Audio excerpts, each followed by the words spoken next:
Hola, Dios te bendiga. Quiero compartir este día tan especial, la palabra de Dios para tu vida. Quiero contarte una historia.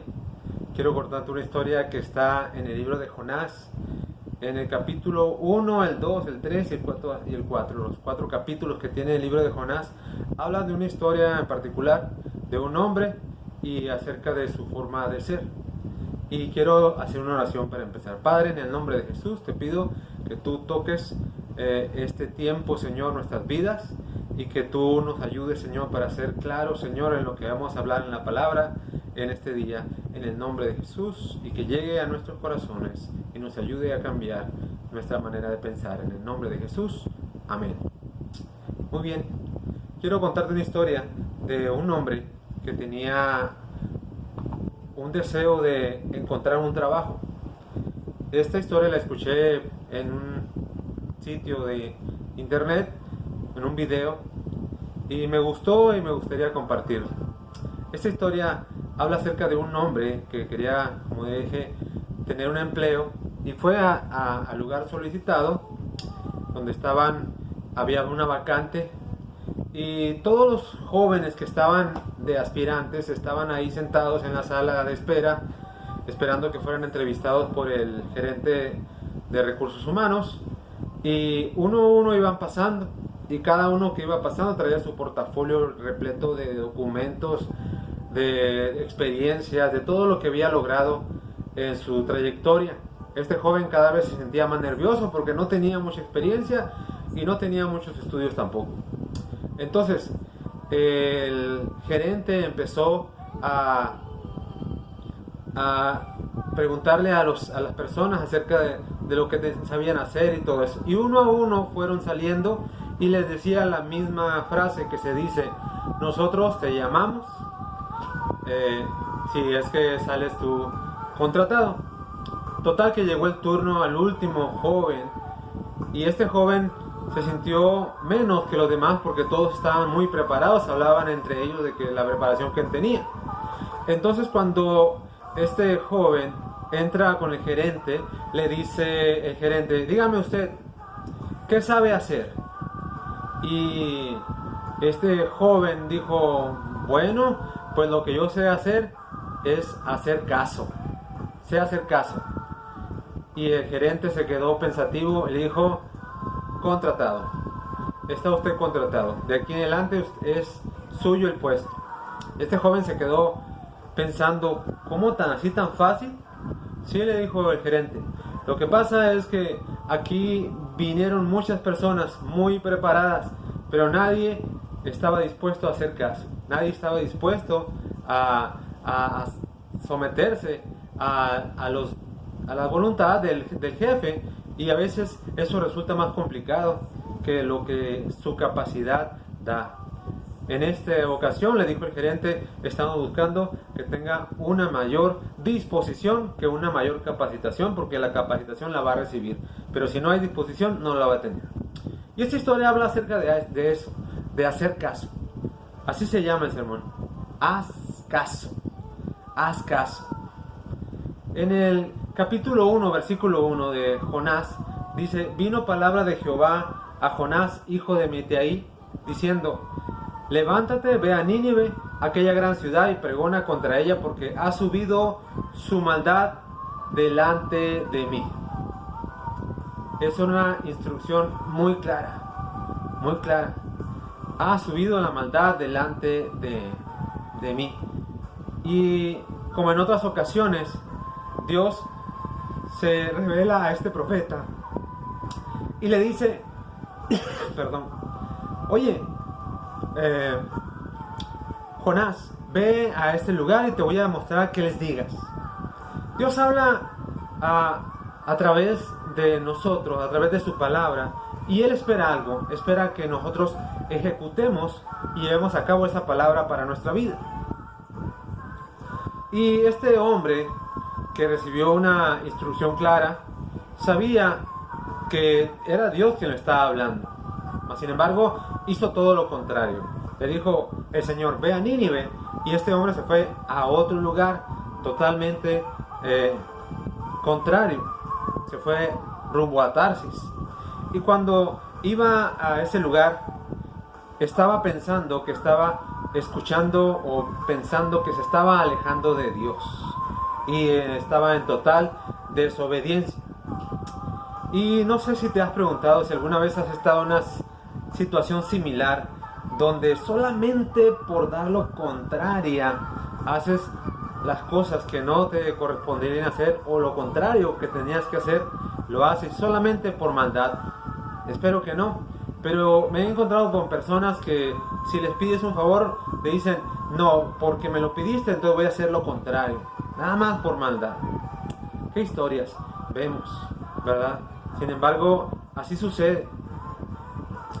La historia de Jonás es una historia muy peculiar, porque al embarcarse rumbo a la ciudad de Tarsis, se desata una tormenta, y en esa tormenta empiezan todos a pensar que se iban a hundir, y empezaron a echar suertes a ver quién era el que tenía la mala suerte, qué estaba pasando ahí, por culpa de quién estaban pasando esa tribulación. Y la suerte cae sobre Jonás. Van y lo encuentran y se dan cuenta que estaba dormido.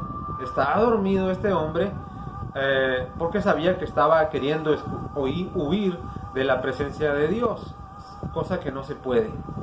No se puede huir de la presencia de Dios. Entonces, este hombre estaba ahí dormido, lo despiertan, le dicen, levántate tú, dormilón, ¿qué está pasando contigo? Nos vamos a hundir, pero que te cayó a ti la suerte. ¿Por qué? Y le preguntaron, y entonces él responde, pues es que yo soy un siervo de Dios y estoy huyendo de Dios, y por eso la embarcación está pasando por esa situación. Lo que van a hacer, les dijo, échenme al mar y se va a calmar esta tempestad. Incrédulos los hombres, pero lo agarran y lo avientan al mar y se calma la tempestad. Ya en el mar, un gran pez se lo traga. Y ustedes habrán oído esa historia a través de los siglos, Jonás y la ballena. Aunque no sabemos si era una ballena o no, era un gran pez, lo que dice la Biblia. Un gran pez que lo tragó sin morderlos, ¿verdad? Era el primer submarino, me imagino que encontramos nosotros en la Biblia, ¿verdad? Este hombre estaba ahí, metido en el pez, seguía con vida, y duró el primer día todavía renegando, el segundo día y el tercer día. Dice la Biblia que las algas se le enredaban en la cabeza y estaba, no sé, todo lo que olía, imagínense los gases gástricos, todo lo que estaba pasando ahí. Entonces, el tercer día empieza a orar y le pide perdón a Dios por su condición. Y cuando hace eso, Dios lo perdona y le da un servicio a domicilio y lo manda a que ese gran pez lo vomite en una playa y sale ahí, y otra vez le da la misma instrucción. Jonás, quiero que te levantes, que vayas a Nínive y prediques ahí, porque ha subido su maldad delante de mí y yo quiero hacer algo con ellos. La misma instrucción. Porque a veces pensamos o esperamos que nos digan las cosas 2 o 3 veces. 2 o 3 veces, ¿verdad? Qué increíble somos los seres humanos. Esperamos la primera vez y de repente, bueno, a lo mejor se le olvida y no va a pasar nada, pero cuando Dios te dice una instrucción, está ahí, ¿verdad? ¿Cuántas veces lo podemos asimilar con lo que nos está pasando ahora en nuestra nación y en todo el mundo? Te dicen, quédate en tu casa. Y lo que hacemos es lo contrario. Nos salimos, vámonos de fiesta, vamos, no importa si conocemos o no la persona, vamos y tenemos contacto con las personas, y de repente nos damos cuenta al día siguiente, salió un contagiado por ahí, salió otro por acá, ¿por qué no me quedé en casa? Que de plano soy así, ¿verdad? Hacemos caso omiso. A veces ya estamos en semáforo amarillo, a punto de pasar a verde, e inmediatamente llega el fin de semana y otra vez se ponemos hasta rojo, ¿verdad? Donde ya no puedes salir. Entonces, ¿qué parte de quédate en casa a veces es la que no entendemos? Y ya estamos desesperados y cada vez oigo más, ¿cuándo irá a terminar esto? La respuesta es muy sencilla: cuando hagamos caso, cuando nos quedemos en la casa, cuando todos. Y yo sé que a lo mejor tú me estás oyendo y dirás, pero yo sí me quedo en casa, yo he sido una buena persona, yo he estado ahí. pero lamentablemente hay muchas personas a nuestro alrededor que todavía no comprenden, ¿verdad? Y entre más seamos los que hagamos caso, esto va a solucionarse de la mejor manera. Entonces, yo me preguntaba si en alguna ocasión el profeta Jonás había sido no tan malhumorado como lo vemos aquí en el capítulo, en los 4 capítulos de su libro de Jonás.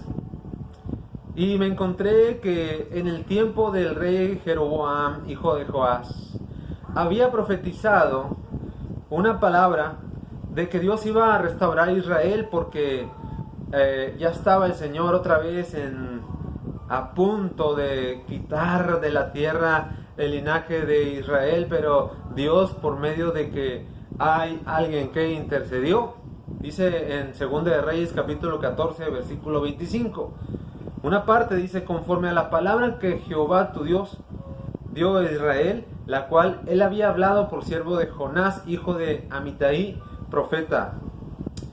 Ahí estamos hablando acerca de este hombre. No todo el tiempo fue una persona malhumorada, o a lo mejor sí, pero Dios había usado. Y yo creo que muchas ocasiones Dios quiere seguir usándonos, pero a veces nosotros nos pensamos que ya Dios me está usando demasiado, que otro lo haga por mí porque yo me estoy cansando, ¿verdad? Alguna vez, no sé si has pensado en cierto momento de tu vida, dirás: ya hice demasiadas cosas, ya voy a descansar. Nunca he visto a un anciano que, por más que hayan pasado los años en su vida, diga: ya me cansé de seguir la ley de la gravedad. Ahora sí, como ya tantos años la respeté, ahora me voy a lanzar al vacío y yo ya estoy mayor, ya es suficiente, pues la ley de gravedad no va a perdonar la edad. O a lo mejor alguien, ¿verdad?, diga: yo me he portado muchos años siguiendo la ley de tránsito, mi licencia nunca ha sido infraccionada. Entonces ya el momento que voy a dejar de seguir la ley de tránsito, de obedecer la ley de tránsito, y voy a hacer las cosas que a mí me agradan, voy a pasarme todos los semáforos porque yo ya tengo la edad suficiente para hacerlo. Que ninguna vez hemos escuchado esa tal locura, ¿verdad? Pero a veces pasa por la mente que así nos portamos, y este hombre Jonás estaba portándose de esa manera. Hay ciertos países donde hay jóvenes que están esperando cumplir la mayoría de edad para decir: ahora sí, me voy a ir de mi casa, voy a ser libre, voy a hacer lo que yo quiera.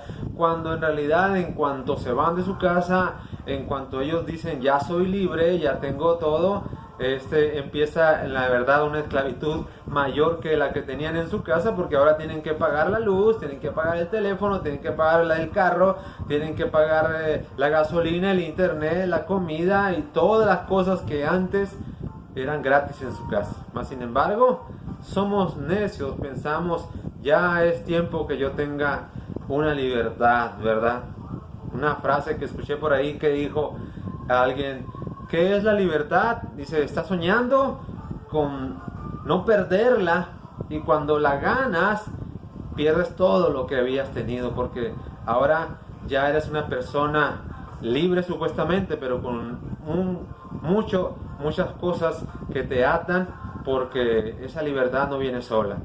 Cuando en el tiempo de la revolución, cuando los revolucionarios iban a las haciendas a decirle a la gente: ya son libres, ustedes ya son libres, ya pueden irse de aquí, pueden hacer su propia vida. Dice la historia que estos hombres empezaron a llorar porque no sabían qué significaba la libertad. A veces nosotros no sabemos lo que es la libertad y creemos que la libertad es hacer nuestra voluntad, y no es así. No es así, porque hacer la voluntad de Dios, esa nos trae mayor libertad. A veces me he encontrado con personas que piensan: yo no voy a seguir a Dios porque Dios me va a reprimir muchas cosas. Y yo quiero decirte: no es así. Dios no te reprime. Si estás haciendo mal, Dios te va a indicar en tu corazón para que dejes de hacerlo y empieces a hacer las cosas buenas que Él te manda, que Él te dice. Entonces, a veces nosotros pensamos que Dios está siempre al acecho de nosotros, que Dios me quiere castigar, que Dios me quiere. Ya estoy cansado que Dios me diga, que Dios me diga, que Dios me diga esto y aquello. Pero es una bendición de Dios cuando todavía eres usado por Dios. A veces tienes un talento, un gran don, que estás ahí escondiéndolo. Tienes un don de cantar o de tocar un instrumento o de predicar o de evangelizar o de discipular a alguien y dices, no, ya no quiero hacerlo porque no quiero, me estoy cansado ya de tantas cosas. No sé en qué momento piensas que vas a cansarte de servir a Dios, pero yo te aseguro que cuando empiezas a servir a Dios empiezas a tener una mayor libertad, tu vida empieza a cambiar y aquello por el cual tú habías pensado, no lo voy a lograr, no soy lo suficientemente santo para hacerlo, en la medida que te involucras a hacer las cosas de Dios, en medida en que empiezas a hacerle caso a Dios, tu vida empieza a ser transformada, tu vida empieza a ser cambiada y te aseguro algo, Dios está en el asunto y quiere bendecirte de una manera poderosa. No es necesario que pienses, es que tengo una mayoría de edad, ya no tengo que hacerlo tanto. Pero mire lo que pasó con esta historia de Jonás. Jonás es lanzado en la playa y en el capítulo 3 vemos que empieza a ir a la ciudad, en una ciudad que se recorría en 3 días de camino a pie, y empieza a pregonar y empieza a decirles a los habitantes de Nínive que en 40 días Nínive sería destruida si no se arrepentían. Y la gente, ¿qué cree que pasó?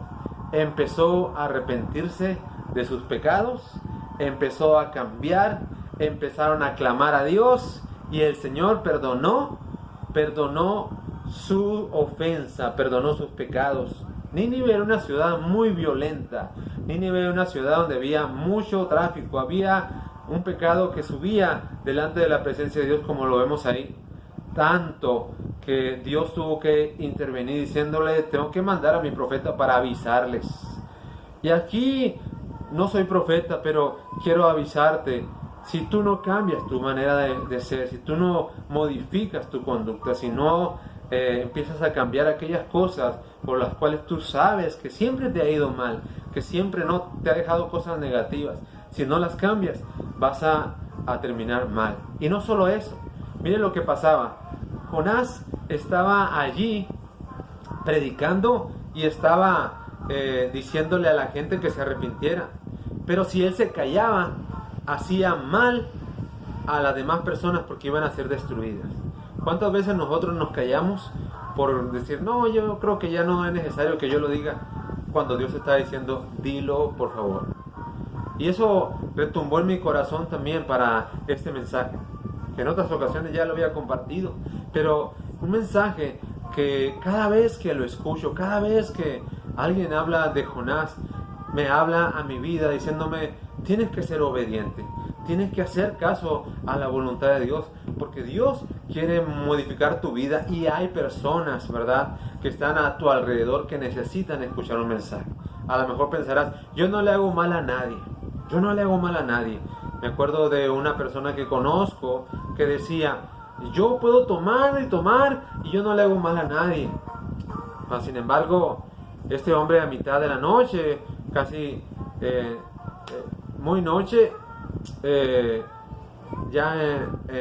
bajo los influjos de influencia del alcohol, agarraba su carro y salía quemando llanta por toda la calle a comprar más cerveza. Gracias a Dios nunca atropelló a nadie, pero en ese estado peligraba él y peligraban los demás. ¿Cuántas veces hemos escuchado que un alcohólico, un borracho, atropelló a una persona inocente o dañó algo, ¿verdad? Y la gente sigue diciendo, no importa, yo no le hago mal a nadie. ¿Estás seguro de lo que estás pensando? ¿No le haces mal a nadie? Pues piénsalo muy bien. Y estos hombres en Nínive hicieron algo.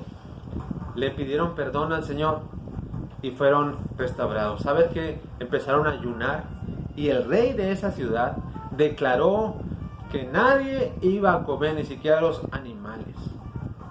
Y Dios los perdonó. Dios les dio una nueva oportunidad. Nosotros estamos pasando por una situación muy similar. Estamos esperando que el gobierno nos obligue a quedarnos en la casa. Sin embargo, nos lo están obsequiando, diciendo, hagan caso y van a recibir cosas buenas. Aquí hay una diferencia. ¿Sabe qué es lo que cambia las cosas en la historia?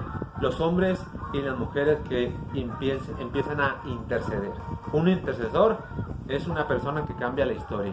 2 intercesores más, 3, 10, imagínense, 100 personas intercediendo. Hemos estado intercediendo las iglesias en todo el país, en México, en toda Baja California, en Mexicali, en nuestras comunidades. Hemos estado intercediendo y hemos estado pidiendo que el Señor tenga misericordia. Y yo quiero que te unas con nosotros. ¿Qué vas a hacer tú? ¿Un intercesor o un rebelde que quiere siempre salirse con la suya? Decir, a mí no me va a pasar nada, yo no me voy a contaminar. Hay personas incluso que dicen, eso es mentira, no existe el coronavirus hasta que un vecino, hasta que un pariente suyo sale contaminado. ¿Qué estás esperando? Nuestro país necesita intercesores que oren, que clamen, que ayunen, porque Dios tenga misericordia de nuestra vida. Quiero terminar con el Salmo 37, versículo 39, que dice, pero la salvación de los justos es de Jehová, y Él es su fortaleza en tiempo de la angustia. Dios es nuestra fortaleza. Créele al Señor. El Señor va a cambiar tu vida. Acéptalo si no lo has aceptado en tu corazón con esta sencilla oración. Repite conmigo. Señor Jesús, te pido que tú me perdones todos mis pecados. Te acepto como mi Señor y mi Salvador. Entra a mi vida y escribe mi nombre en el libro de la vida. Te doy gracias en el nombre de Jesús. Amén. Dios te bendiga. Nos vemos próximamente.